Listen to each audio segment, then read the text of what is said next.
We like to bring our good friend Dr. Joe Congeni from Sports Medicine Center at Akron Children's Hospital to the show. And Joe, one thing you get a lot of questions about, you said, hey, let's talk about this morning and do a little education and certainly some insight into Lindsey's Law. And basically, folks, and I'm going to let Dr. Congeni take over, it's sudden cardiac arrest in youth athletes. And take it from there, Joe. Yeah, Ray, thanks a lot for giving me the opportunity because we do get a lot of questions down here. I'd say that it's every couple of weeks we get a question about, hey, does this fall under Lindsey's Law? Whenever there's a new law, it's going to create a little bit of confusion, and it covers an awful lot of people. Lindsey's Law covers all young athletes 19 years of age and younger who play or practice any sport in public school, private school, or any youth sports organization falls under this law. This Senate bill that was passed and became law in early 2017. So now it is the law of the state of Ohio.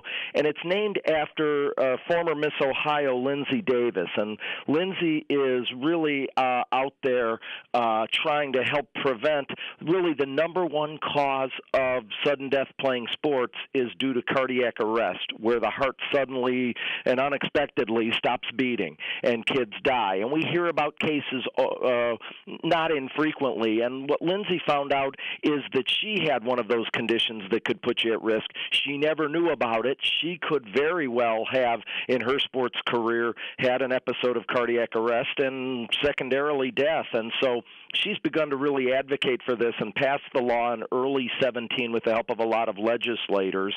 And it's meant to prevent this sudden cardiac arrest. And so what it says, Ray, is that a couple things.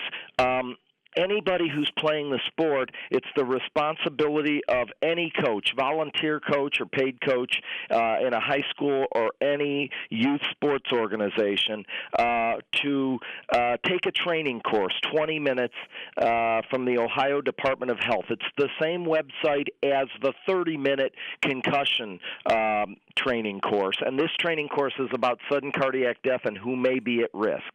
And simply two populations of people. One is the young person who has a blood relative, a biologic parent, sibling, brother or sister, or a child that previously has had unexplained sudden cardiac arrest or death. If they've had either of those two things, they need to be worked up to see if they could have the same issue with their heart. And number two, any young athlete that experiences syncope or fainting spells before, during, or after a practice, a scrimmage, or a competitive play, anybody that falls into those two categories needs further evaluation and workup from a medical person. And they talk about their doctor, a nurse practitioner, a specific nurse clinician can look at these people and work them up. But there's a form that must be signed to allow these kids to play again if they have one of those two conditions. And one thing that I just want to say has made my life so much easier, Ray, and allowed me to sleep so much better. I mean, obviously, in the 30 years of my career, we've run into kids who have fainted or have a blood relative with one of these things.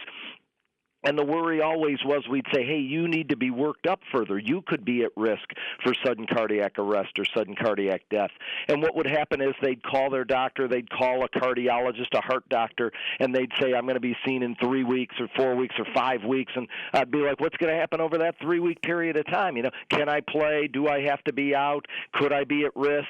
And at Children's, about 4 or 5 years ago, we developed a thing called the Syncope Clinic for kids that have fainted. And what I love about it is our cardiologists and a couple of our great nurse practitioners who see these all the time, they see kids within 2 or 3 days, and it makes it so much easier.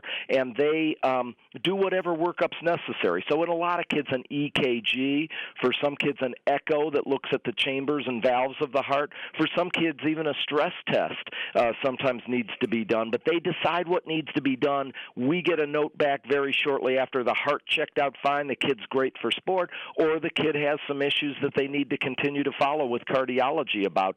And the other thing the Syncope Clinic does is they're available for education. So if anybody has questions, the Syncope Clinic at Children's has made life so much easier, and I did want to give that number if I get the chance. Yeah, go ahead, Joe. Yeah, Ray. The Syncope Clinic at Akron Children's Hospital, his number is 330-543-8521. And again, allowed me to sleep a lot easier at night because, for sport overall, if a kid has a knee problem or an ankle problem, and it's not any urgent issue. But if a kid has a heart problem that could cause the heart to possibly stop beating during exercise, that's obviously as big an issue as it gets in our world, Ray. Sudden cardiac arrest, number one killer of student athletes. I was looking that up, Joe, when I got word that we were going to talk about this. I did not realize that. Yeah, it is. And, we talk about there's only a handful of them. The H's: heart, heat, and head are really the three things, but heart's number one. And kids who have some of these conditions, it can be, Ray, either a structural heart problem, like the way the heart was made, that under stress of exercise can cause it to stop beating. It can be an electrical issue where they have an abnormality, an arrhythmia, we call it, where the electrical activity doesn't work well. Or it can be a situation where the heart was perfectly normal and the kid got an infection or gets hit in a certain spot in the chest wall. We talk about that like once a year. Now, on the flip side, if you see any of these kids that are in sudden cardiac arrest, also in Lindsey's Law, have AEDs available. Make sure that everybody's aware about how to use AEDs, and don't wait. Start this, get the AED on the kid as soon as possible, and activate that can start the heart beating normally again.